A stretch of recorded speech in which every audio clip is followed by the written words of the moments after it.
Her son handed her a maid's uniform on Mother's Day. Margaret Ellis, 71, didn't blink. Nathan, the boy she'd raised and bankrolled, smirked like it was a joke worth framing. By summer's end, half his multi-million-dollar home would be on the market, her half. She'd spent decades building his foundation. Now she was pulling out the ground beneath him. And when buyers came knocking, she'd be the one holding the keys. Wait, before we go any further, I got to ask, where are you watching from?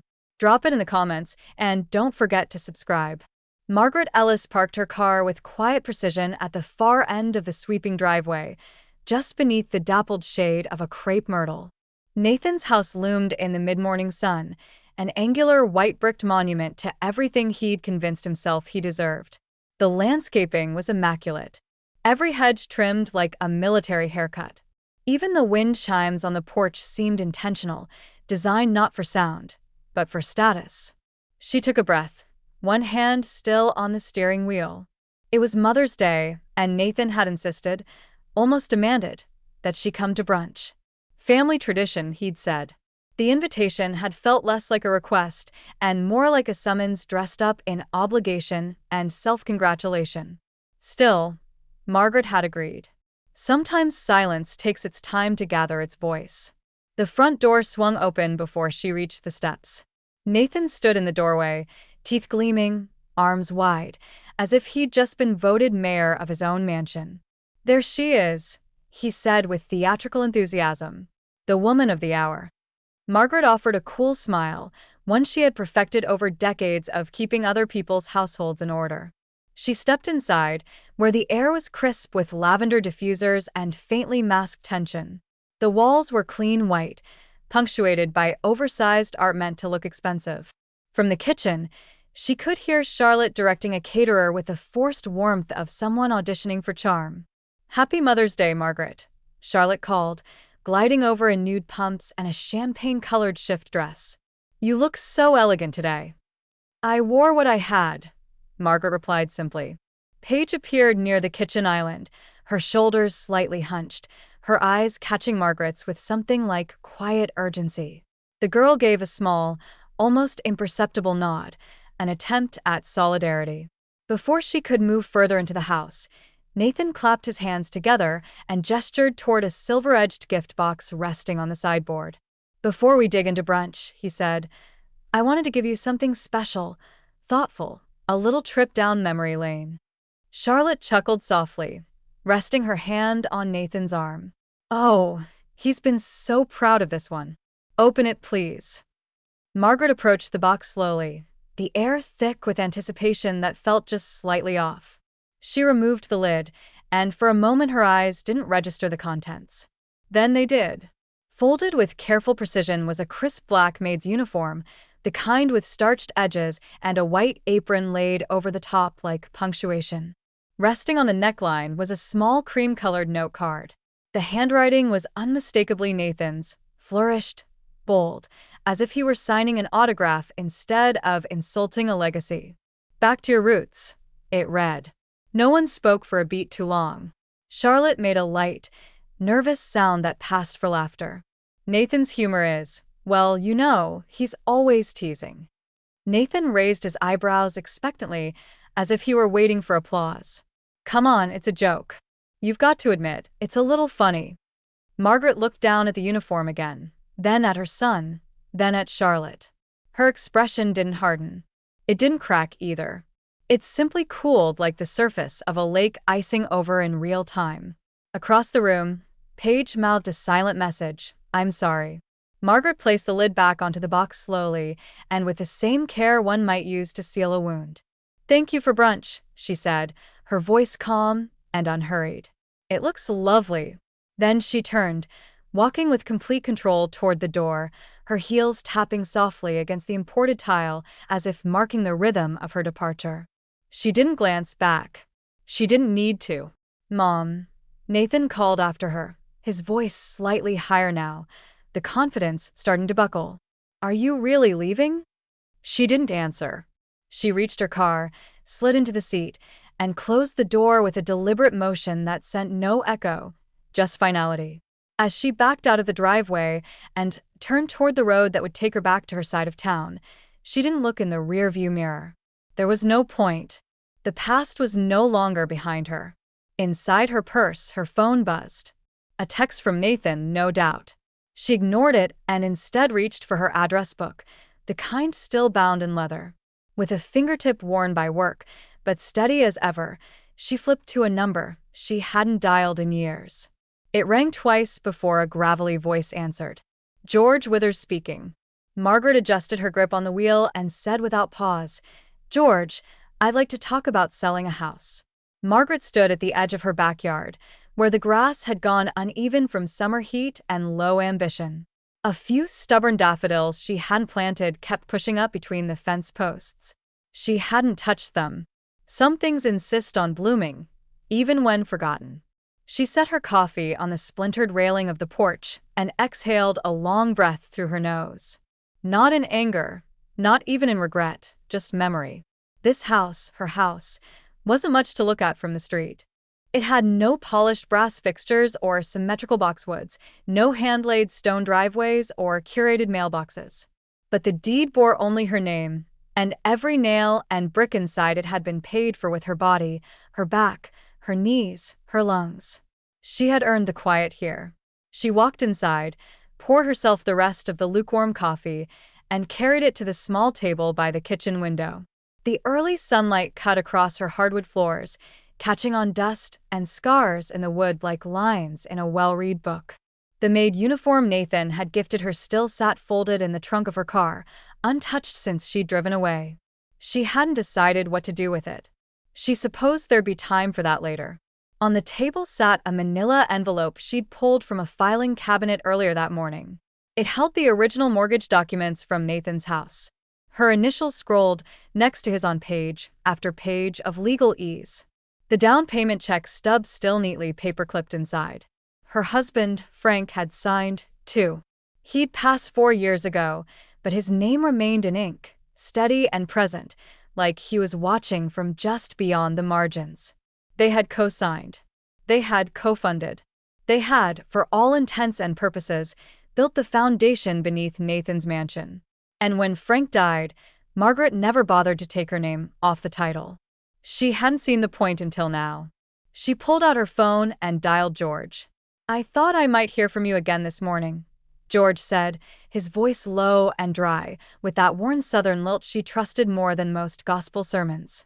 "I need to know for sure," she said. "Am I still on that deed?" "I already pulled it." She could hear the shuffle of papers on his end. "You're listed as a joint owner." 50% no caveats, no time limitations. It's airtight. She pressed the phone closer to her ear. Even though she'd heard exactly what she wanted, so there's no dispute? None.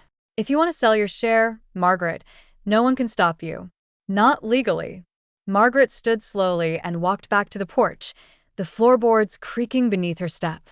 The sun was higher now, and the neighborhood dogs had started their usual barking match across the fences. She felt none of it, just a steady, rising clarity. "Good," she said quietly, "because I have a sale to prepare."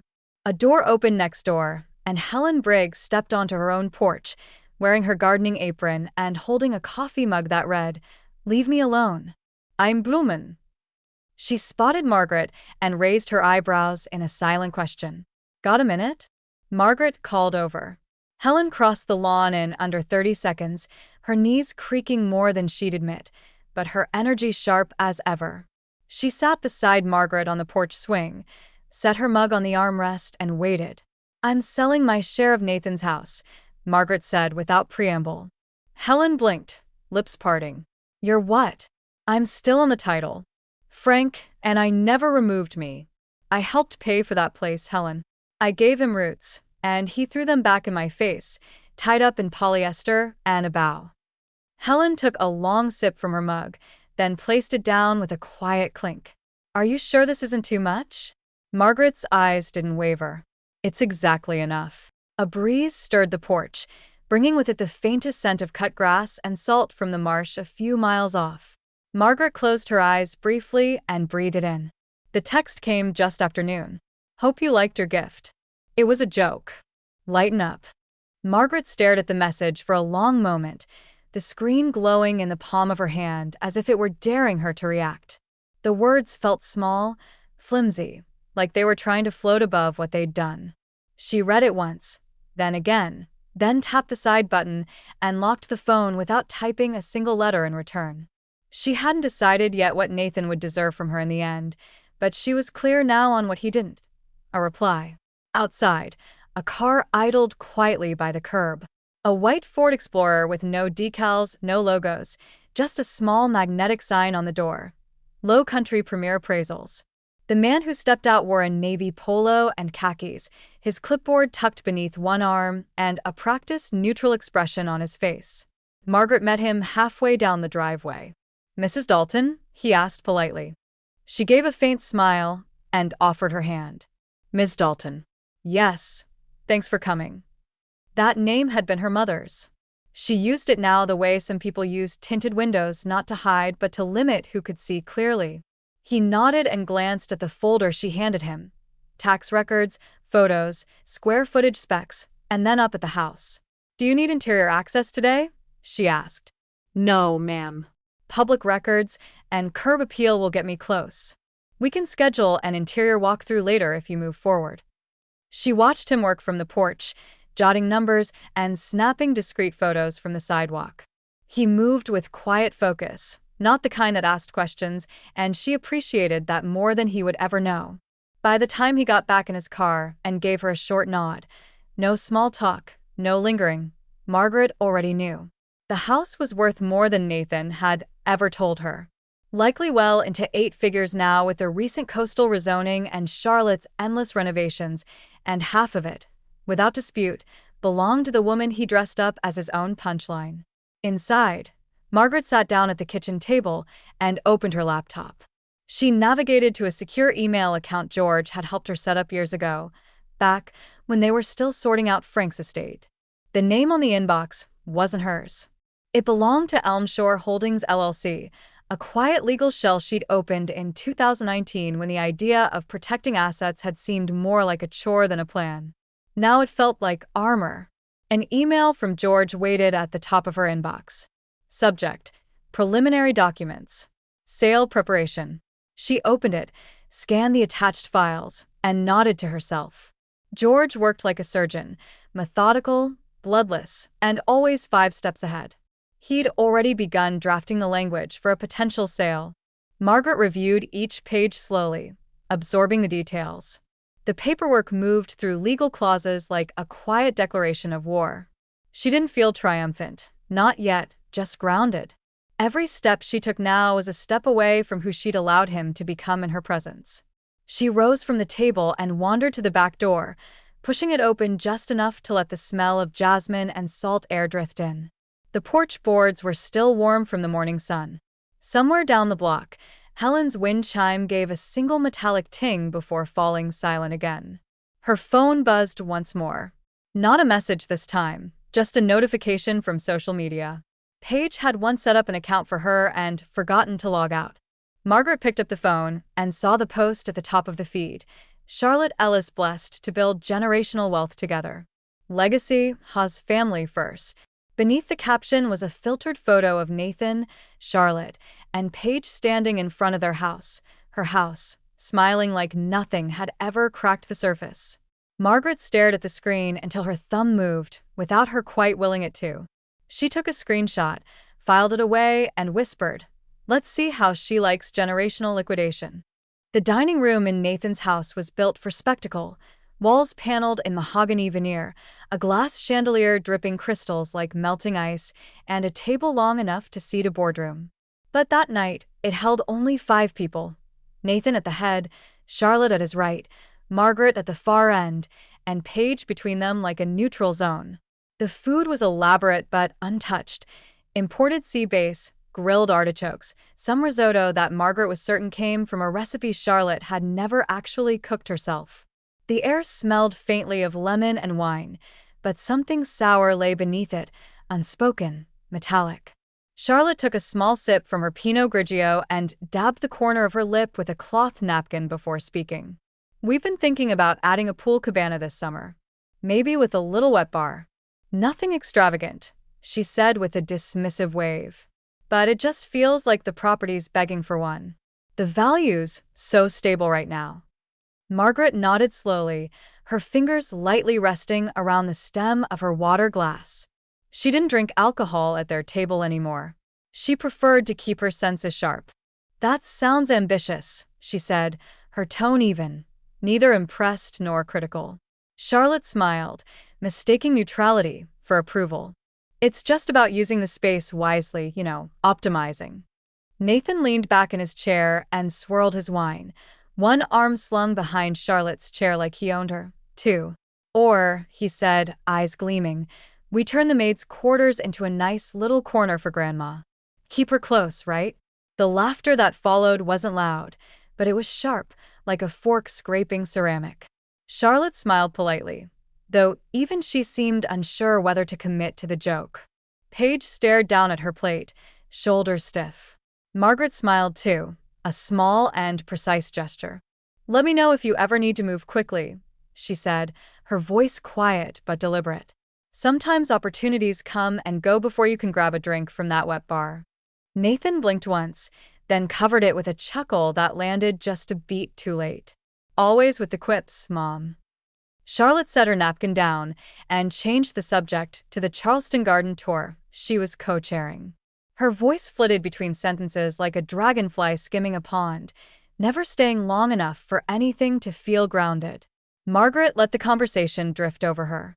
She nodded at the appropriate times, even offered a polite, "Sounds lovely," but she was elsewhere. She was remembering the feel of the property line documents George had couriered over that morning, the ones she now kept sealed in her handbag. She could practically hear the rustle of them as Charlotte spoke about Elias. After dinner, while Nathan poured himself a scotch and Charlotte took a call from a friend, Paige slipped out to the back porch. Margaret found her leaning on the railing, arms crossed tight over her chest like she was bracing for a storm that hadn't arrived yet. "You okay?" Paige asked without turning. Margaret stood beside her, both of them facing the darkened backyard. The landscape lights had kicked on, casting soft halos over the flower beds and the two perfect lawns. Somewhere in the distance, a fountain gurgled like a well-fed guest. "I'm better than I've ever been," Margaret said. And it wasn't a performance. It wasn't even a bluff. Paige finally turned her head, brows drawn together in a question she hadn't quite formed. Margaret smiled gently. Sometimes better doesn't look how people expect it to, but that doesn't mean it isn't. They stood there a moment longer, silence falling like a warm shawl around their shoulders. It was late morning when Margaret arrived at the Ellis residence, escorted by nothing more than the quiet hum of a sedan and a breeze off the water. She didn't park in the driveway. Instead, she pulled into a spot near the curb under the shade of a magnolia and stepped out with the steady composure of someone not here to ask permission. Charlotte met her at the door, confusion stitched into every crease of her expression. "Margaret," she said, glancing at the phone in her hand as though she must have missed a calendar alert. "Is everything all right?" "I scheduled a quick walk-through," Margaret replied evenly. "Won't be long. I thought it best to drop in while Nathan's at that investor thing." "Oh," Charlotte said, blinking. "A walk-through of what exactly?" Before Margaret could answer, the doorbell chimed. Behind her, a man in a slate gray sport coat and aviators stepped forward from a black SUV, clipboard tucked against his chest. He looked efficient, unfazed, and unfamiliar. "Mrs. Dalton?" he asked, nodding slightly. Margaret gestured toward him without breaking her gaze on Charlotte. "Buyer's agent, local firm. Coastal Equity Group." Charlotte's lips parted slightly, but no words came out. "I let Nathan know you'd both been too busy to follow up on maintenance reports," Margaret added. "I figured it was time someone did." With the grace of someone accustomed to unlocking gates that didn't belong to them, the agent moved past them into the backyard, pulling out a measuring wheel and a folded plat map.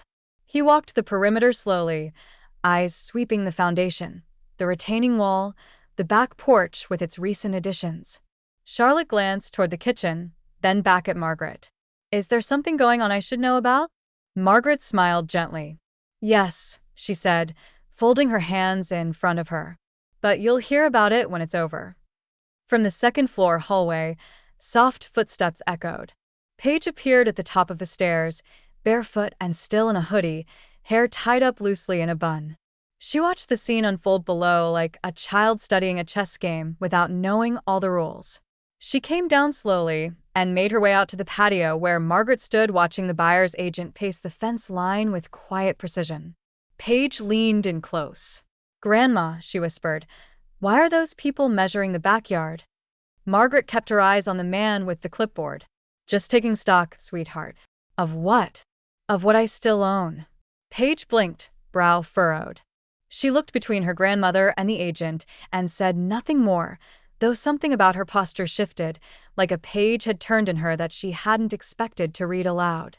Inside, Charlotte's phone buzzed again. She picked it up, frowned, then walked briskly toward the front entry. Margaret could hear her whispering into it, trying to sound casual, but her voice had a jitter to it, like someone checking on a lock they weren't sure they'd click shut. The agent returned 10 minutes later, offered Margaret a short nod, and handed her a signed notepad sheet. "I'll email the full valuation tonight," he said. "But it's strong. Hot zone right now. Inventory is tight." "Appreciated," Margaret replied, sliding the paper into her handbag. "Miss Ellis," Charlotte said suddenly, her voice stretched tight as fishing line. "I think Nathan should probably be part of this discussion." "I'm not sure it's appropriate to." Margaret turned to her with polite finality. "Charlotte, I didn't ask to come into your home today. I came into mine." Charlotte's jaw tightened just a breath. Paige stood frozen on the patio, watching both women. The official email went out at 10:03 a.m. sharp. Subject line: Notice of intent to sell, 50% ownership interest, 117, Willow Sound Lane. George had drafted it clean, clinical, and exact. There were no flourishes, just facts, attached documents, and a note confirming that the sender was acting under power of attorney for Margaret Ellis, co-owner of the property. Beneath it sat a single line in George's voice: "I imagine you'll be hearing something soon." He wasn't wrong. The first ping came less than 10 minutes later. Nathan group text: "Mom, what is this?" Margaret saw it light up her screen just as she finished slicing an apple in the kitchen. She didn't respond. She continued arranging it on the plate beside 2 slices of cheddar and a small dish of almonds, Paige's favorite mid-afternoon snack, whenever she stopped by after school. Another ping. "Charlotte." Group text: "This can't be real. Margaret, you're ruining everything over a joke." Margaret set the plate down gently on the table, walked to the drawer beside the fridge, and pulled out a narrow linen envelope. Inside it, folded with deliberate care, was the maid uniform Nathan had gifted her, still pristine, still sealed in memory like a wound under gauze. She took out the small card that had come with it, the red script still cloying. "Back to your roots." She laid both items on the dining table, stepped back, and took a photo. No filters, no clever angle, just the uniform centered in the frame. The note tilted slightly at the edge, as if it were ashamed of itself. Then she sent it. Margaret group text: "This is what I received. Now you've received yours." The thread went still. The 3 dots that signaled someone was typing appeared, then vanished, reappeared, disappeared again. Margaret set her phone face down and went out to the porch, where the sunlight warmed the wood and the wind carried the smell of salt and mown grass. She didn't need to check again. There was nothing left to say. By late evening, the group chat had gone completely silent. No explanations, no apologies, not even Paige, who she knew had seen it all but wasn't ready to pick a side in a house where sides were landmines. 3 days passed. Nathan didn't call. Charlotte didn't email, no couriered letters, no lawyers knocking on the door, not even a social media quote about healing or boundaries, just silence echoing through the digital void like a scream swallowed midair. On the 4th morning, Helen showed up with a lemon loaf wrapped in wax paper and her eyes already narrowed. "I take it the text hit home," she said, setting the loaf on the counter and peeling off her gardening gloves. "They've been quiet," Margaret said, slicing the bread into 2 clean pieces. Helen snorted. "Quiet men always come back loud. Just means they're gathering their pitchforks." Margaret offered a thin smile. They can sharpen them all they want. I've got the deed. Helen took a bite, chewed, and gestured toward the kitchen window with her fork. Did they really think you wouldn't push back after everything? Margaret didn't answer immediately. She poured them both a cup of coffee, set one down beside the bread, and looked out the window toward the cluster of white rooftops across the harbor. Wealth perched on sand. I think they forgot who taught Nathan how to fight, she said finally. He's been swinging with both hands ever since he could walk, but one of them was always mine. The clouds had rolled in over Charleston by the time Paige knocked on the back door. Not the kind that threatened real rain, just the low woolen kind that made everything feel quiet and heavier than it had any right to be. Margaret was already standing at the sink, drying a single saucer with the same deliberate care she gave to most things these days. She opened the door before Paige could knock twice. Hey, the girl said, her voice subdued. Her hoodie sleeves were pushed past her wrists, and the corners of her mouth looked like they'd forgotten how to smile naturally. I just needed a minute away. You have all the minutes you want here, Margaret replied gently. Without another word, she stepped aside and let her granddaughter in. The kitchen smelled faintly of cinnamon and clove, not because Margaret had baked anything, but because she'd simmered a pot of water with spice earlier that afternoon. It was an old trick she'd learned in the houses she used to clean, make a home smell like warmth even when it was empty. She had no use for artifice now, but the scent still comforted her. Margaret moved toward the stove, reached for a small saucepan, and began pouring milk into it without asking. Paige didn't need to request anything. Some rituals don't need language. Hot chocolate? Margaret asked, just to fill the space. Paige nodded. Please. They stood in silence while the milk warmed. Margaret stirred slowly, adding a spoonful of cocoa powder and a pinch of salt the way her mother had taught her. It wasn't the instant kind.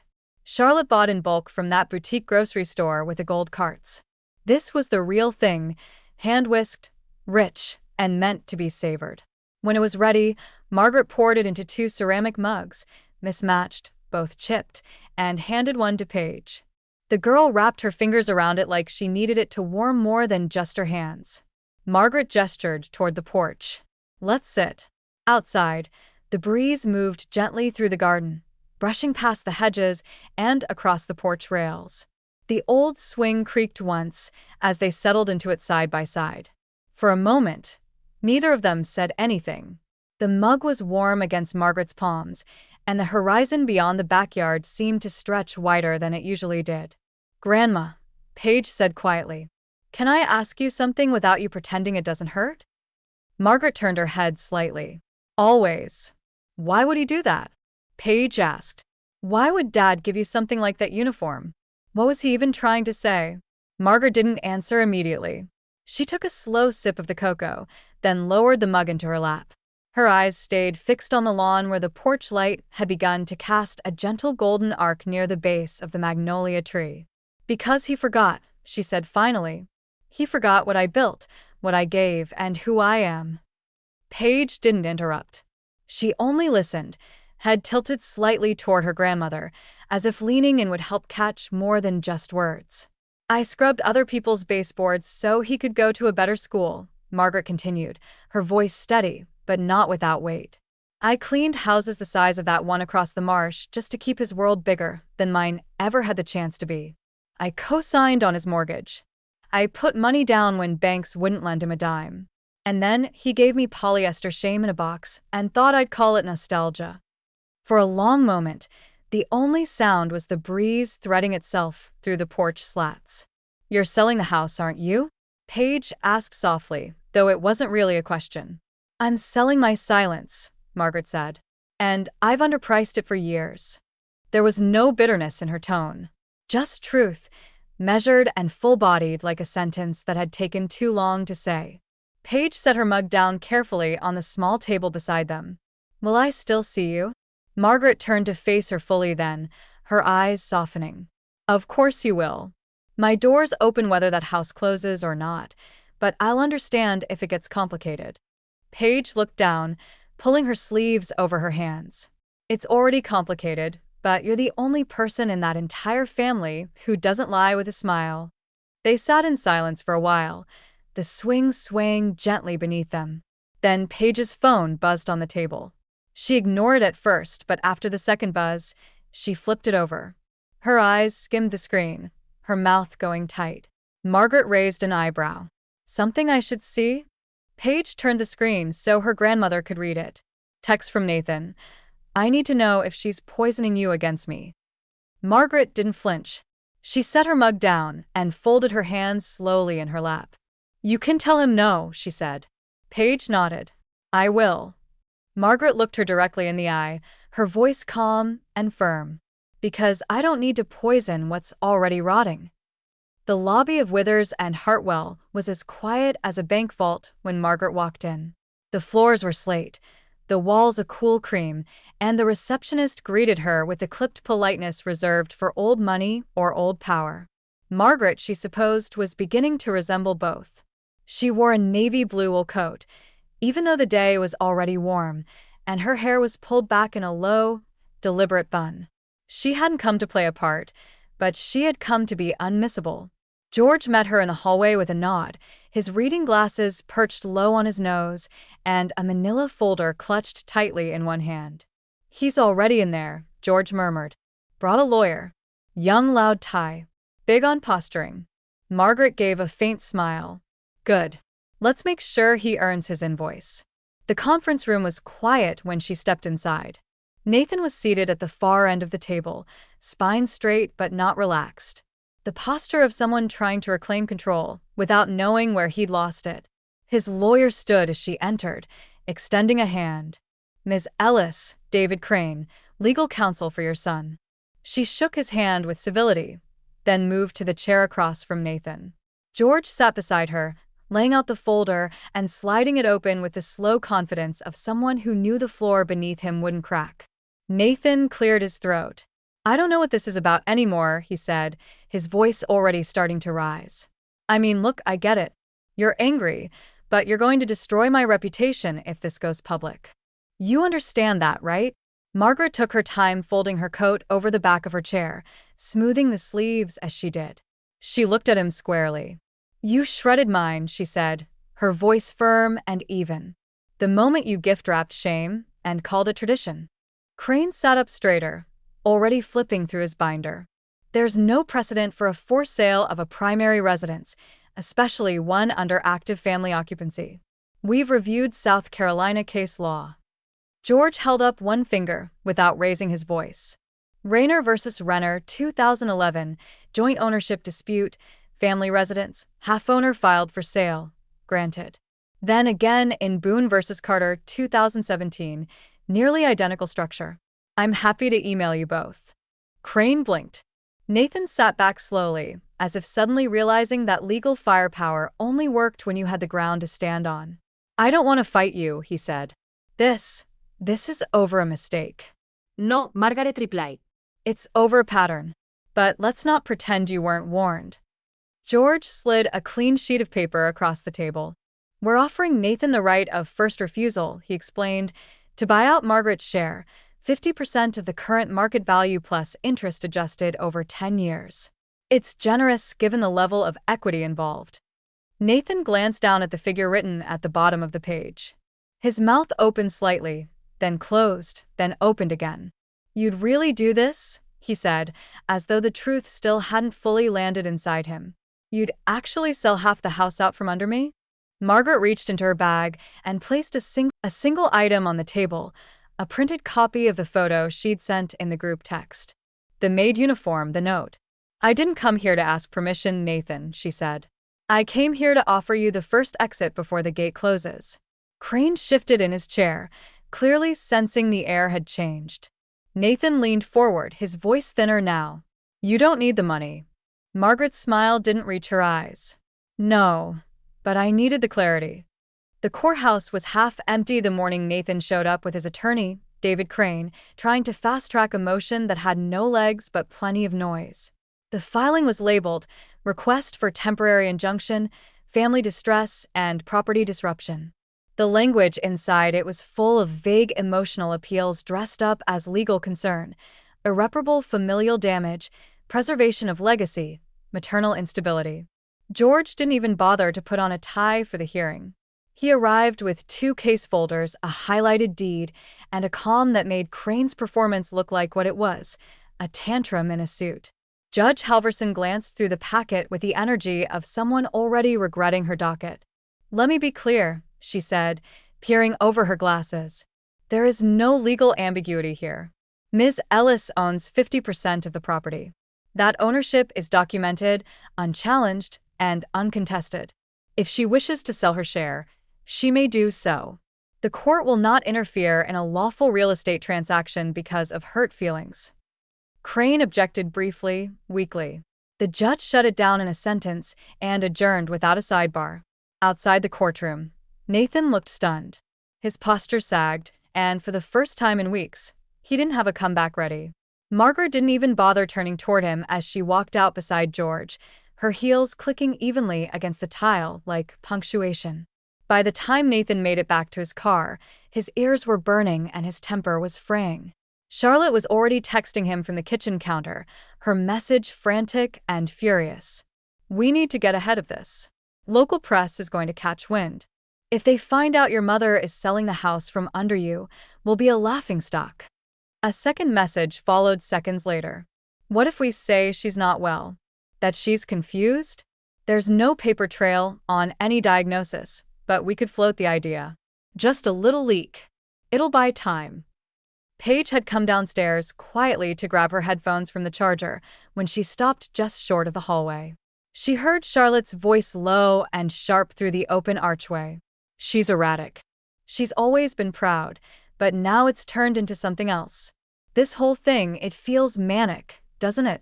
Nathan's voice followed, more strained. It wouldn't take much if a journalist ran even a single line about mental decline. Just one unnamed source. Paige stood frozen, her phone in her hand.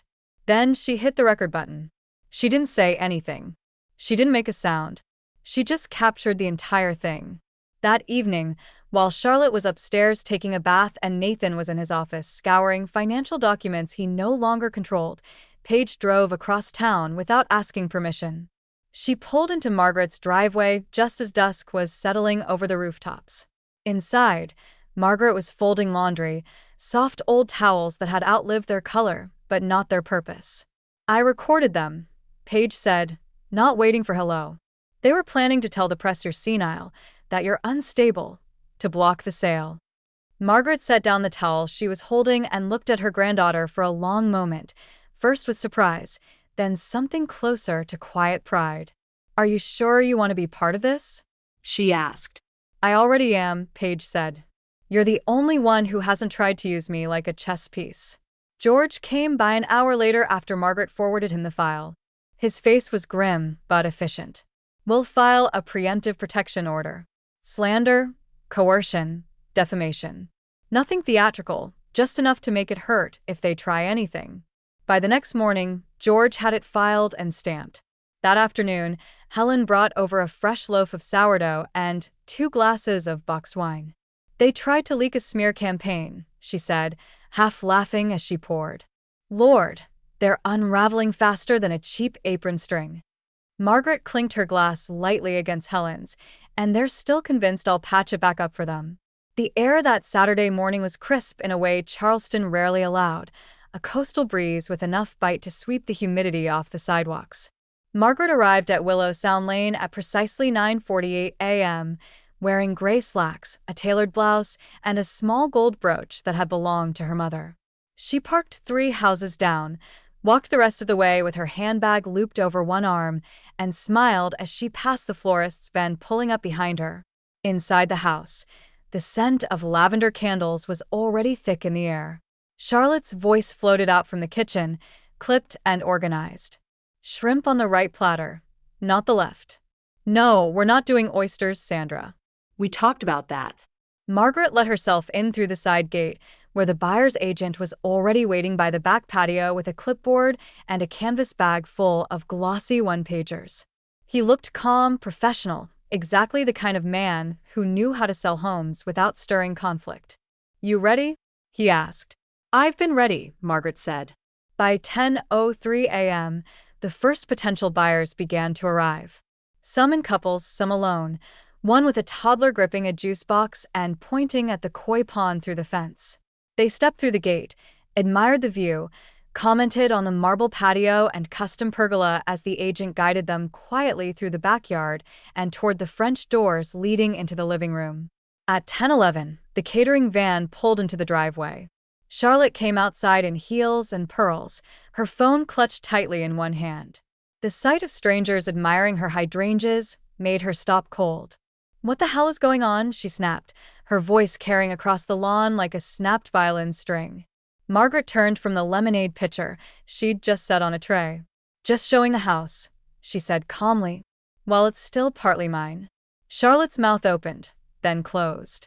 She turned to Sandra, the event planner, who was frozen mid-tablecloth spread. "Is this a joke? Are you seeing this?" Sandra blinked, unsure if she was part of a prank or a crisis. And then Nathan appeared. He stormed through the French doors, blazer half on, shirt untucked, face already red with exertion. "What is this?" he shouted. "Mom, are you out of your damn mind?" "Good morning, Nathan," Margaret said, nodding toward the young couple admiring the kitchen island. "We've had 7 walkthroughs already. Lovely turnout. You brought strangers into my home during a charity event." Margaret poured 2 glasses of lemonade and handed one to the couple, who smiled, slightly uncomfortable but curious. "Well, it's still my home, too," she replied, her tone light but unshakable. "And your wife should have checked the calendar. I've had this on the books for 2 weeks." "Cancel it," Nathan barked. "Right now, I need to consult the agent," Margaret said, gesturing toward the clipboard man who was now deep in conversation with a prospective buyer over square footage and school districts. "But I wouldn't recommend interrupting a cash offer." Charlotte stood on the patio steps, stunned into silence as more guests wandered past her, politely nodding and slipping off their shoes before entering the sunroom. Nathan turned in a slow circle, mouth open, looking like he was trying to wake from a dream no one else seemed to be in. "You are humiliating me," he hissed under his breath, but loud enough for the guests closest to the patio to hear. "You're ruining our lives over a joke." Margaret tilted her head. "Oh, honey, this isn't the joke." She turned back to the table, picked up the last clean glass, and poured herself a lemonade. Across the yard, Paige appeared near the side fence, arms folded, watching everything unfold like someone finally seeing a magician's trick from behind the curtain. She didn't wave. She didn't flinch. She just stayed. The headline dropped on a Tuesday morning like a brick through a glass window. "Charleston Millionaire Faces Home Sale by Own Mother. Property Dispute Exposes Deep Family Rift." The Post and Courier ran it above the fold with a photo of the house's exterior, golden morning light casting soft shadows across the manicured lawn. The kind of image that should have belonged in a lifestyle magazine. But the article didn't focus on real estate. It focused on legacy. Sources close to the situation confirm that Margaret Ellis, 71, a retired housekeeper and co-title holder of the Willow Sound Lane estate, initiated a partial sale of the multi-million-dollar property after a Mother's Day gift sparked controversy inside the family. The gift, a maid's uniform, was interpreted by Ellis as a demeaning gesture, despite claims from her son, tech entrepreneur Nathan Ellis, that it was meant playfully. The word playfully was in quotes. The rest of the article was clinical in tone, but razor-sharp in its subtext. It detailed Margaret's financial contributions to the home, her decades of labor and quiet sacrifice, and most damning of all, the text exchange and attempted smear campaign that Margaret's legal team had declined to comment on, though the protection order was now a matter of public record. Helen brought the paper over mid-morning, still warm from the corner newsstand. She plopped it down on Margaret's kitchen table like she was delivering a fresh pie. "You're on page 1, she said, pulling out a chair. "People are calling you a folk hero." Margaret didn't laugh, but her eyes lifted slightly. "I'm just a mother with equity." Helen poured them each a glass of iced tea from the pitcher in the fridge. "You gave him roots, and he tried to hand you a broom," she muttered. "Now you've given him headlines." The phone started ringing not long after. Landlines and mobiles, reporters, talk shows, a few people from Margaret's old neighborhood just calling to say they saw and were proud of her. Someone left flowers on her porch, sunflowers and red zinnias in a brown paper wrap. No note. By late afternoon, Paige sent a text from school. Kids in AP government are arguing about you. Half the room thinks you're an icon. The other half just wants to know if you're on TikTok. Margaret smiled at the message, then set her phone face down beside the sink. She had just pulled a pan of cornbread from the oven and didn't want to let it cool unevenly. Over in the gated sanctuary of Willow Sound Lane, Charlotte's reaction was less composed. Her social media went private by noon. A charity partner dropped her name from a planning committee out of sensitivity to recent headlines. Several emails went unanswered. A yoga instructor canceled their weekly private session, citing reputational strain. That evening, Nathan sat in his study, blinds drawn, staring at his phone like it might turn off if he glared at it hard enough. The group chat with Margaret had gone completely dark. Even Paige hadn't responded to his last 2 messages. The narrative had shifted, and not in the direction he could afford. Meanwhile, Margaret was back on her porch, feet tucked under her, sipping tea, while Helen read sections of the article aloud like it was scripture. In an age where generational wealth often assumes silent obedience from those who built its foundations, Margaret Ellis's decision to sell her half of the estate has opened conversations across the region about inheritance, dignity, and maternal power. Damn, Helen muttered, lowering the paper.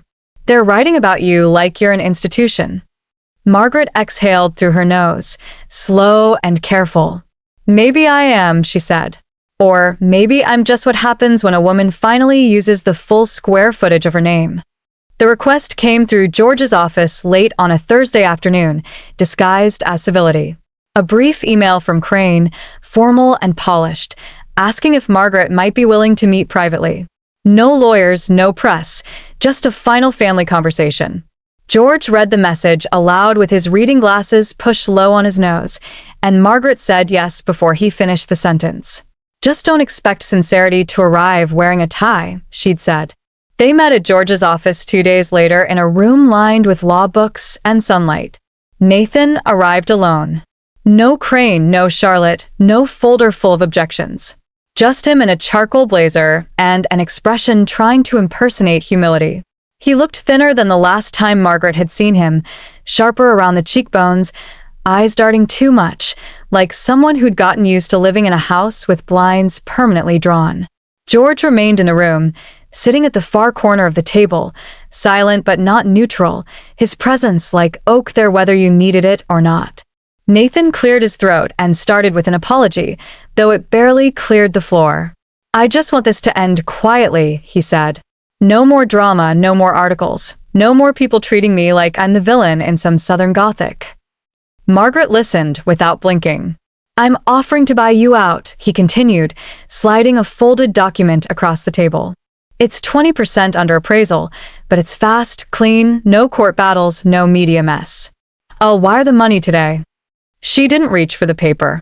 She looked at him for a long moment, long enough for the silence to stretch between them like a drawn curtain. Then she reached into her handbag and pulled out a sealed plastic envelope. Inside was the maid uniform, neatly pressed, with a note still tucked inside the collar like a rotted heart in a spotless body. She slid it across the table toward him. Return to sender, she said, and try again.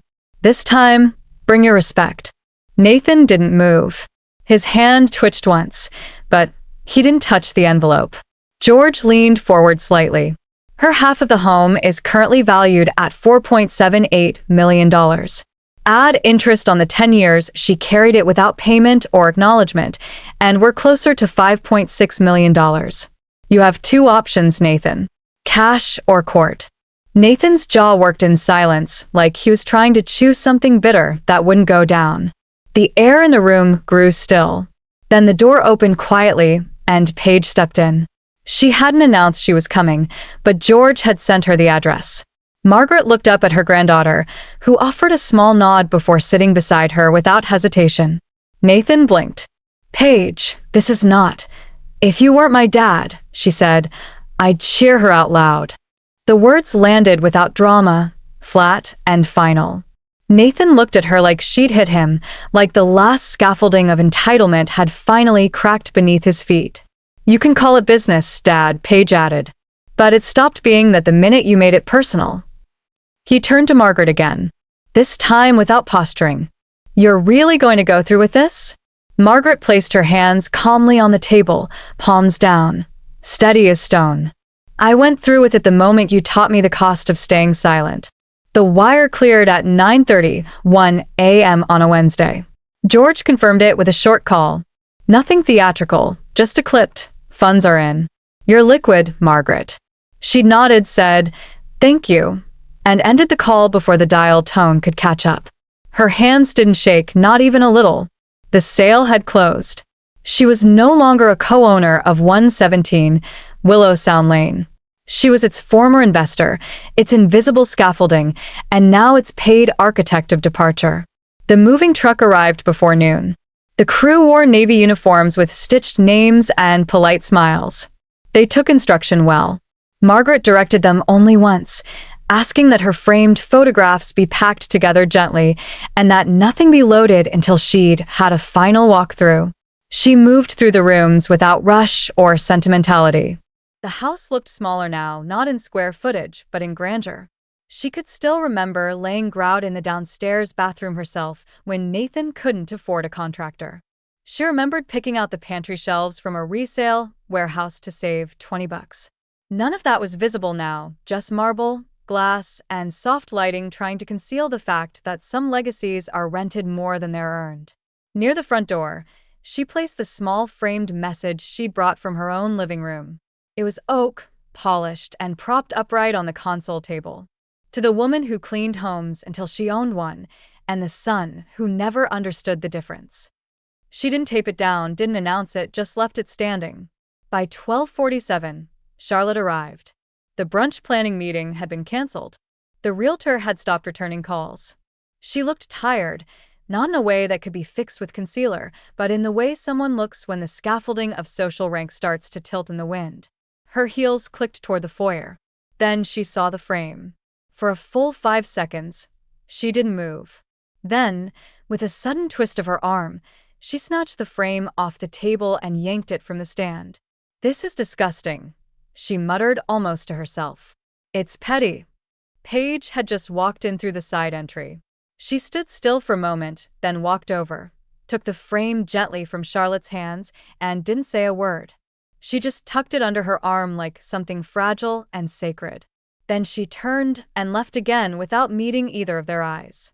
By sunset, Margaret was sitting on the porch of her new home, a modest cottage tucked behind a row of crepe myrtles, barely a 15-minute drive from Willow Sound.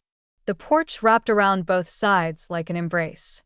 It wasn't large, but it was hers outright. No consignares, no favores, no fortnotes. The mailbox already had her name on it in clean black lettering, M. Ellis. No middle initials, no need. A neighbor from 2 doors down brought over a peach cobbler in a ceramic dish she said could be returned whenever, which meant never. Another neighbor left a small bouquet of zinnias with a card that read, "Saw you in the paper.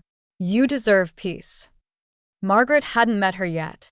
Helen arrived just after 6, clutching a paper bag with 2 bottles of cider and a deck of cards they'd never once used, but kept bringing to each other's houses like a running joke. They sat on the porch swing, rocking gently as the first streetlight buzzed on down the lane.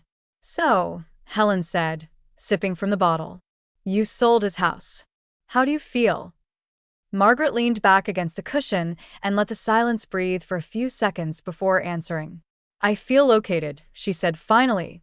"Like I've been in the right place all along, just waiting for the deed to catch up." The cottage smelled of sage, butter, and slow forgiveness. It was Thanksgiving, and the oven's warmth pressed gently against the windows, while soft jazz drifted from the old radio on the counter. The day had unfolded without ceremony. No formal plan, no timeline, just 2 women moving at their own pace, slicing, stirring, seasoning, passing recipes between memory and instinct. Margaret wore her mother's apron, the one with the faded apple print that barely clung to the edges anymore. Paige wore sweatpants and a borrowed cardigan, her hair twisted into a loose bun, barefaced and unhurried. They had the whole day to themselves, and they used it. The turkey was small, barely 10 pounds, but basted with quiet joy. They made mashed potatoes from scratch, roasted carrots with honey and thyme, and baked a pie that neither of them particularly needed but couldn't imagine skipping. Every dish felt like a reclamation, not of a tradition exactly, but of space, of permission. They laughed more than either expected, at Margaret's crooked pie crust, at the way Paige couldn't remember whether the cranberry sauce was supposed to boil or simmer, and at how the green beans went cold twice because they kept pausing to tell stories. Sometime after lunch, but before dessert, Margaret brought out a faded blue box from the hallway linen closet. "I figured," she said, "if we're doing the full holiday, we might as well include the ghosts." Inside were photo albums, heavy, textured, and stuffed past their seams. Paige curled up on the floor with a blanket while Margaret sat on the couch above her, sipping tea as her granddaughter flipped page after page. There were black and white photos of Margaret as a child, her hair pressed into tight curls, standing outside a farmhouse with a dish towel in her hand. There were wedding pictures of her and Frank, faces younger than Paige had ever imagined. A shot of baby Nathan in a kiddie pool, his chubby legs kicking under the sun. "Did you always save everything?" Paige asked, gently peeling back a corner that had stuck to the page. "I saved what mattered," Margaret said. "I didn't always know what that would be, but I knew I'd want proof later." They stopped on a photo of Paige at 5 years old, sitting in Margaret's lap with a juice box in one hand and glitter glue smeared across her cheek. "I remember that day," Paige whispered, smiling. "You let me ruin your coffee table. I let you live in your own skin," Margaret said, reaching over to brush a strand of hair from her face. "And I always will." She let the words settle before adding softly but firmly, "You'll never wear someone else's label. Not under my roof." The radio hummed behind them. The kettle hissed softly on the stove. Outside, the sun lowered over the marsh, painting gold onto everything it touched. Then Paige's phone buzzed. She glanced at the screen. Her face went flat. She held it out so Margaret could read it. "Nathan, hope you're having fun in the shack." Margaret didn't react right away. She reached for the teacup, took a sip, and placed it back on the saucer with quiet precision. Paige stared at the message a second longer, then tapped twice. Blocked. She placed the phone face down beside the pie plate and leaned her head against Margaret's knee. "This house may be small," Margaret said quietly, "but it knows who belongs here." Paige closed her eyes and nodded. They sat like that, the warmth of the cottage closing around them, while outside the tide rolled in unnoticed and the wind moved softly through the porch rails. The soil was loose that morning, damp from an overnight drizzle that had broken just before dawn.